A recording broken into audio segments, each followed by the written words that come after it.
안녕하세요 친구들, 라이브 특강 사회 이수업의 유소진입니다. 12시가 됐어요. 여러분 어서 오세요. 12시가 되면은 사회시간 시작합니다.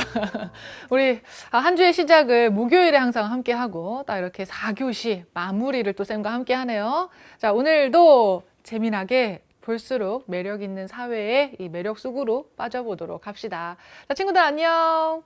안녕하세요. 안녕하세요. 김별인 친구도 있고 사별서 친구도 있고 전별웅, 홍별영, 박별빈, 한별주. 그래요. 김별인. 그래요. 온라인 계약 과제를 벌써 마치고 왔다는 친구들도 있고 어서 오세요. 자, 오늘부터 쌤과 함께 또 새로운 대단원 들어갈 건데 그 새로운 대단원 들어가기에 앞서서 지난 시간 배웠던 거 떠올리고 갑니다. 오늘 좀 괜찮나요? 오늘 분장팀에서 많이 좀 신경을 써주셔가지고 한번 그럼 해볼까요? 자, 지난 시간 우리 국회, 정부, 법원, 헌법재판소, 자, 이러한 인권 속에 있는 국가기관들을 배워봤었습니다. 자, 그 중에서도 가장 마지막 시간에 법원과 헌법재판소 배웠었죠. 기억하시죠? 자, 그 중에서 법원에서는 공정한 재판을 하기 위해서 여러 번 급이 다른 법원에서 재판을 받을 수 있도록 하는 심급제도 하고 있습니다. 자, 그런데 이때 1심에서 2심 재판을 청구하는 것을 뭐라고 하고 2심에서 3심 재판을 청구하는 것을 무엇이라고 할까요? 그 두 개를 순서대로 써주세요. 그래요. 쌤이 보고 싶어서 왔다는 친구들, 온라인 계약했지만 사회 수업 계속하겠다는 이 친구들 너무너무 감사합니다.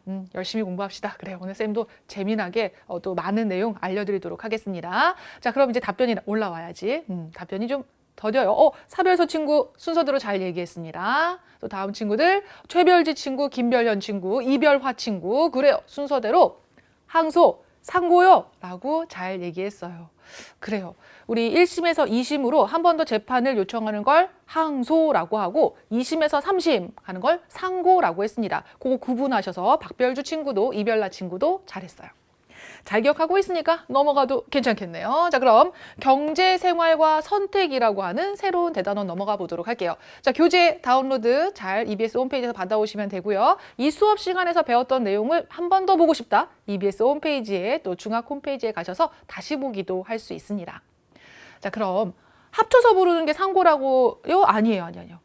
항소, 상고고 합쳐서 부를 때 상소제도라고 불렀어요. 그거 헷갈리죠? 상소제도를 물어보는 경우가 그렇게 많지 않아요. 그래서 항소하고 상고를 더 정확하게 기억해 주세요. 한별주도 잘했고 최별우도 잘했습니다. 자, 우리 경제활동에서 이제 어떤 내용들이 있는지를 우리가 경제활동으로 무엇을 하는지를 먼저 배워볼 것이고 국가별로 여러 경제 문제를 해결하기 위해 만들어 놓은 제도인 경제체제를 오늘 이 시간에 먼저 들어가 봅니다. 일단 경제생활에 있어서 기본이죠. 그 틀을 먼저 배워보도록 할 거예요. 그리고 이제 기업의 역할도 배워보고 우리가 어떻게 또 금융생활을 잘해서 자산관리해 나가야 되는지 이런 거 가르쳐 줍니다. 너무 유용하겠다. 앞으로 살아가는 내내 또 필요한 살이 되고 피가 될 내용 지금부터 시작하겠습니다. 자, 첫 번째 경제활동. 선생님이 오늘 경제활동을 했어요. 오는 길에 선생님이 잠시 이제 그 주유소에서 주유를 하고 왔습니다. 이때 가격을 지불하고 기름을 넣었죠. 바로 소비를 했어요. 여러분들도 소비해 보신 적 있죠? 편의점에 가서 또는 이제 뭐 분식점에 가서 뭘 사본 적 있죠? 선생님 왜 이런 거만 맨날 얘기할까? 그래, 책방에 가서 책 같은 거 사본 적 있죠? 그렇지요. 이게 다 소비죠. 자, 경제활동 가운데 하나입니다. 경제활동이라고 하는 것은 사람이 생활을 할 때 필요한 재화와 서비스. 재화는 눈에 보이는 물건 이런 거. 분필도 있겠고 옷도 있겠고 또 뭐가 있을까? 뭐가 있지? 그래, 선생님 앞에 또 자도 있네요. 자도 있고 이런 거 물건이죠. 자동차, 컴퓨터, 그렇죠? 자, 이런 것들을 재화라고 하고 서비스는 뭐냐면 인간의 활동으로서 필요를 충족시켜주는 것들을 말합니다. 뭐 미용사의 미용 서비스, 의사의 진료 서비스, 선생님의 수업과 같은 것이 바로 서비스죠. 자, 이런 재화와 서비스를 만들어내는 것, 생산하는 것, 그리고 값을 지불하고 쓰는 것, 소비하며 열심히 생산활동에 참여한 사람들한테 골고루 대가를 나눠주는 분배. 생산과 소비와 분배라고 하는 것이 경제활동입니다. 잘 알고 계시죠, 여러분? 생산, 분배, 소비 이렇게 해서 우리 경제 활동의 종류가 나와 있습니다. 자, 그럼 이제 한번 여러분들 지금 선생님이 설명을 하는 걸 들으면서 각각의 사례, 생산의 사례, 분배의 사례, 소비의 사례 가운데 각자 원하는 거 하나씩 골라서 써보세요, 여러분. 여러분들이 해본 걸 써도 좋겠고요. 아니면 본 걸 써도 좋겠고요.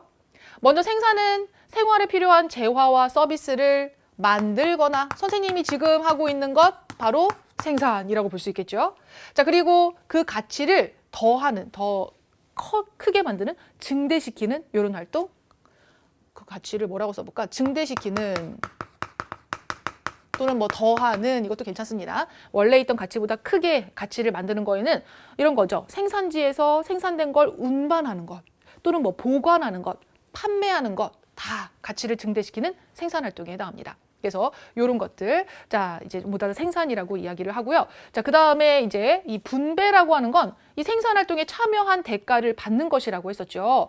기업에서 열심히 일한 근로자들이 임금을 받는다든지, 또는 우리가 이제 뭐 주식 투자를 하고 이 자본을 제공을 하잖아요. 그러면 그 자본에 대해서 우리가 주식 뭐 투자에 배당금을 받는다거나 아니면 은행에 넣어둔 돈을 이제 기업에서 빌려가고 이자를 줍니다. 그런 거.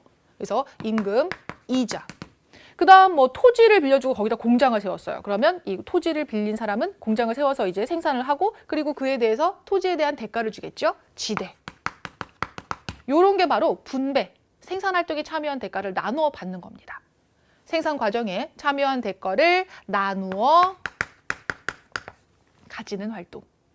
자, 그다음에 소비는 재화 서비스를 사서 쓰는, 구매하여 사용하는 활동이라고 생각하시면 되겠죠. 자, 친구들이 그러면 생산의 사례, 먼저 소비가 나왔네요. 편의점에서 과자 사 먹은 거 소비요. 4교시라 배고프네요. 선생님도 마지막 시간 화이팅 하세요. 자, 우리 친구들 그래요. 화이팅. 4교시라 배고프죠. 쌤도 배고파요. 가수가 노래를 부르는 것도 생산인가요? 그럼요. 서비스를 생산한 겁니다. 잘했어요. 열심히 아르바이트를 해서 임금을 받아요. 그렇죠. 분배를 받은 거죠.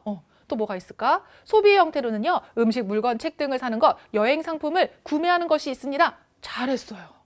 너무너무 잘했어요. 오늘 생산, 분배, 소비 사례를 친구들이 얘기한 걸로 그냥 딱 사례를 들 수가 있을 정도로 아주 정확하게 사례들을 잘 들어줬습니다. 구체적인 가게 얘기를 한 친구도 있네요. 여러분들이 자주 가는 가게인가 봐요. 거기서 햄버거를 사 먹었대요. 엄마 땡땡에서 햄버거를 사 먹는 것 소비죠, 소비. 여기 있네. 자, 이렇게 해서 생산, 분배, 소비. 물건을 배달하는 것 생산입니다. 아시겠죠? 자, 이제는 좀 구분이 되죠, 친구들. 자, 분배의 예시를 다시 한번 해보라고 했는데 열심히 일한 대가를 받는 임금, 그죠? 이런 거 생각하시는 게 가장 간단한 것 같고, 은행에서 이자 받는 것도 분배입니다. 우리가 은행에 넣어둔 돈들을 기업에서 투자 자금으로 빌려가거든요. 그러니까 우리가 자본을 제공해 준 거예요. 생산에 필요한 요소 가운데 자본을. 그래서 그에 대한 대가로 이자를 받는 거죠. 이자가 많이 좀 붙었으면 좋겠는데, 그죠? 마스크를 사는 것도 소비입니다.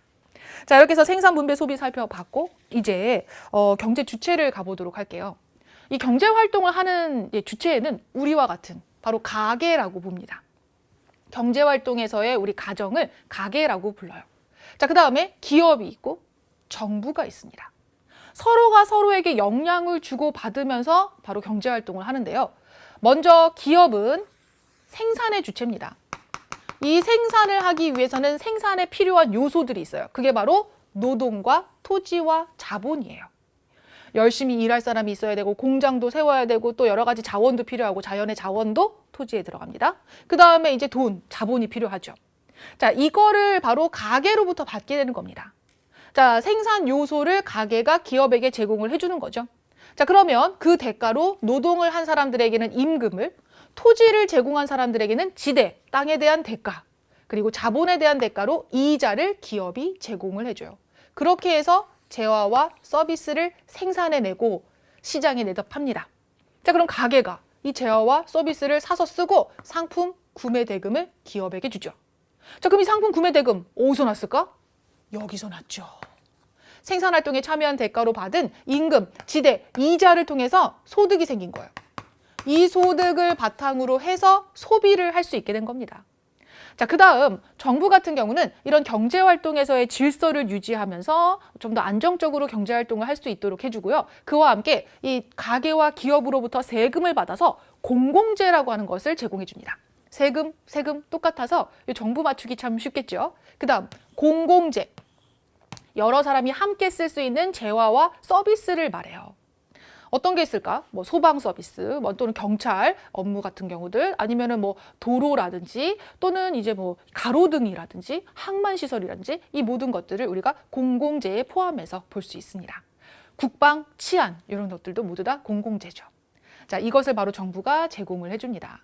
자, 이 내용에서는요, 여러분 시험 문제가 가게를 지우거나 기업을 지우거나 또는 정부를 지워서 그 주체를 물어보는 문제도 나오고요.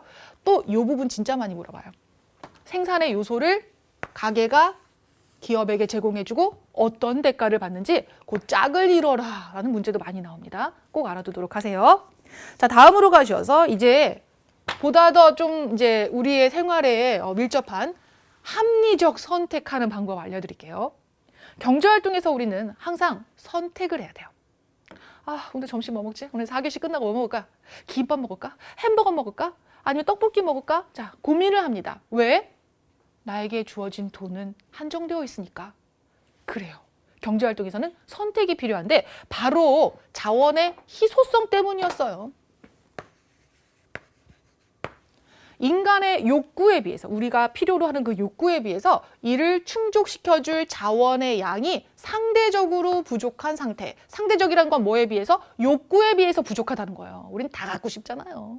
많은 사람들이 갖고 싶어하는 게 너무너무 많죠. 가져도 갖고 싶어요. 그래요. 인간의 욕심은 메울 수 없대요. 바다는 채울 수 있어도. 그런 말이 있을 정도로 인간의 욕구가 상당히 큽니다. 무한하다라고도 얘기를 하죠. 그래서 자원의 양은 그에 비해 좀 한정되어 있는 거예요. 자, 이런 한정된 상태는 결국 인간의 욕구에 따라 달라진다는 거 기억하시면서, 그래서 특징이 자원의 절대적인 양보다 이를 사용하고자 하는 인간의 욕구와 관련이 깊으며 시대와 장소에 따라서 다르게 나타날 수도 있습니다. 그래서 이 특징을요, 인간의 욕구에 따라 달라지기 때문에 상대적이다, 상대성이라고 이야기를 하고, 가치가 변화할 수 있다라고 해서 가변성이라는 특징을 갖는다라고도 이야기를 할 수 있습니다. 산에요, 독버섯 본 적 있어요, 친구들?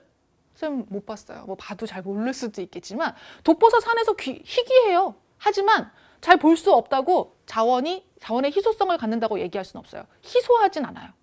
야, 독버섯이 없어서 어떡해? 막 이러면서 막 되게 열심히 사람들이 찾고 그래요. 막 몇백만 원 주고 독버섯 사요? 아니잖아요. 이겁니다. 인간의 욕구가 필요로 하지 않기 때문에 절대적인 양이 적다고 해서 그 가치가 크지 않다라는 거예요. 자, 그리고 아까 이 욕구에 따라 달라진다는 건 사람에 따라서도 자원의 가치는 다를 수 있다는 거예요. 그 자원의 희소성이 다를 수 있다는 것이고, 그리고 이거 시간과 장소에 따라 다르게 나타난다고 했었죠. 예를 들어서 이겁니다. 여름, 겨울, 시간이 다르죠. 여름과 겨울, 에어컨. 가치가 어떨까요? 항상 같은가요? 여름에는 에어컨 너무너무 필요해요. 그래서 여름에는 희소성이 커집니다. 다들 에어컨 앞에 모여 있죠. 에어컨 좀, 바람 좀 틀어봐봐. 그죠? 에어컨 있는 장소 막 찾아가고 그러잖아요. 은행 같은데 아니면 뭐 백화점 같은데. 그죠? 이렇게 자원의 희소성이 커져요. 그런데 겨울엔 어때요? 에어컨 막 찾아가서 그 앞에서 막 켜고 엄청 열이 많은가 봐. 그런 사람 아니고서는 별로 안 찾죠. 그때는 희소성이 낮아집니다. 심지어 부모님께서 집에 에어컨을 무슨 천 같은 걸로 덮어놓으시기까지 하시죠. 필요도 없는데 그냥 안 예뻐 보여. 이쁜 걸로 덮어버리자. 하면 덮어놓으세요. 희소성이 낮아진 거죠. 이렇게 시간에 따라서 가치가 달라질 수 있고요. 장소? 똑같은 에어컨을 가지고 우리 열대기후 지역. 가치 높겠지. 자원의 희소성 높겠지. 그죠? 롱패딩도 그래요. 이런 친구들 있네요. 정말 잘했어요. 마스크도 마찬가지죠. 요즘 같은 때 마스크 굉장히 귀해져서 그래서 가치가 오른 거예요. 자원의 희소성이 커진 겁니다. 왜? 인간의 욕구가 더 커졌으니까. 계속 에어컨 가볼게요. 한대기후는 어때요? 한대기후에서 에어컨? 그거 선물로 줘도 이거 되게 비싸고 좋은 겁니다. 우리나라에서 제일 좋은 기업이 만들었어요. 저도 이걸 왜 주셨을까라고 생각이 들겠죠. 이겁니다. 그래서 장소에 따라서도 가치가 달라질 수 있습니다. 우리 친구들 벌써 이 댓글창에 이 사례를 드는 수준을 보면 역시 우리 친구들이구나. 이 마스크를 딱 떠올려가지고 오늘 지금 요즘에 이 상황 때문에 이 희소성이 커진 상황을 딱 대비를 시킬 수 있는 자세들이 너무너무 멋있습니다. 자, 그럼 자원의 희소성 계속 얘기를 해봤고요. 이제 기회비용이라고 하는 걸 가보도록 할게요. 기회비용도 우리가 합리적인 선택을 위해서 꼭 알아야 하는데 어떤 것을 선택하게 되면 포기하는 것들이 생깁니다. 그쵸? 아, 이거 뭐 할까? 아, 이거 뭐 하지? 아, 김밥 먹을까? 아, 떡볶이 먹을까? 에이, 김밥! 자, 그랬을 때 떡볶이. 얘가 바로 기회비용이에요. 포기하는 가치 중에 가장 큰 것, 기회비용. 자, 친구들 한번 찾아보세요. 여기서 여러분들 우리 기회비용이 얼마인지 한번 계산을 해봅시다. 항상 우리는 포기하는 것이 생깁니다. 어떤 선택을 할 때 모두 다를 할 수는 없으니까. 자, 그럼 그 포기하는 가치인 기회비용이 가장 적도록 하는 것이 최선의 선택인 거예요. 가장 합리적인 선택인 겁니다. 그래서 기회비용이 적을수록 좋다라는 걸 좀 기억하시라고 이 내용을 살펴보는 겁니다. 보니까 팽수가 나왔네요. 선생님 팽수 좋아요. 팽아, 그죠? 자, 주말마다 편의점에서 시간당 9,000원을 받는 아르바이트를 하고 있다고 합니다. 역시 팽수는 최저시급 이상 받고 있네요. 자, 그리고요. 이번 토요일에 팽수가 좋아하는 가수 공연이 있대요. 공연, 보고 싶지, 그죠? 팽수가 고민합니다. 2시간 동안 공연을 보러 갈지, 공연이 2시간 하나 봐요. 그쵸? 또는 평소대로 2시간에 아르바이트를 할지 고민해요. 여러분들은 무슨 선택을 할 것 같아요? 우리 팽수, 팽아, 무슨 선택을 했냐면 공연 관람을 선택했다고 합니다. 자, 공연 관람을 선택했을 때 이때 팽수가 선택한 것은 공연 관람이고요. 기회비용은 무엇일까요? 아, 답들 나왔습니다. 박별주, 이별화, 홍별후, 박별빈, 사별서. 너무너무 잘했다. 9,000원을 그대로 쓴 친구도 있기는 있어요. 괜찮아. 아유, 창피하지 말고. 답을 9,000원 안 내, 그래도. 처음에 9,000원부터 바로 답을 쓰고 싶어서 썼죠. 하지만 잘 보니까 2시간이더라고. 아이고, 2시간이면 18,000원 포기했지. 그래서 18,000원이죠. 2시간의 공연 때문에 18,000원의 아르바이트 비용을 포기했습니다. 이게 바로 기회비용이에요.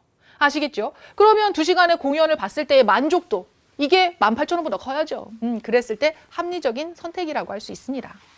자, 그럼 다음 합리적 선택 좀 더 정리를 해보자면 결국은 가장 적은 비용으로, 기회비용도 들어갑니다. 가장 적은 비용으로 가장 큰 편익, 편익은 선택을 했을 때 얻는 만족감, 이득 이런 걸 얘기합니다.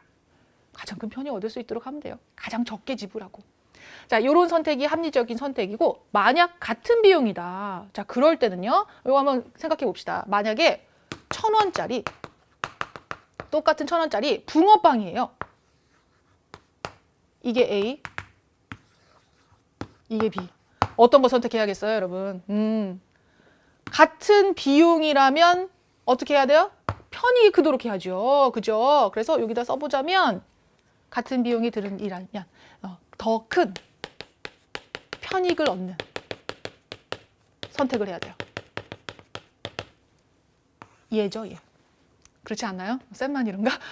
일단 많이 주고 맛있는 거 그걸 고르시면 된다는 거예요. 같은 가격이라면. 자, 그 다음 같은 편익을 얻는 일이라면 똑같아. 붕어빵이 맛도 똑같고 크기도 똑같아. 왜 다르니? 이렇게 똑같아. 자, 이렇게 A, B라면 비용이 적은 걸 선택하셔야죠. 그죠? 더 적은 비용 선택하면 됩니다. 그래서 얘는 1,000원이었고 얘는 500원이었다? 그러면 500원짜리 선택하면 되는 거죠. 왜 자꾸 B를 고를까? B형이요, 선생님이. 자, 아무튼 간에 이렇게 해서 가장 큰 편익을 얻을 수 있도록 또 가장 적은 비용을 들일 수 있도록 선택을 하시면 됩니다.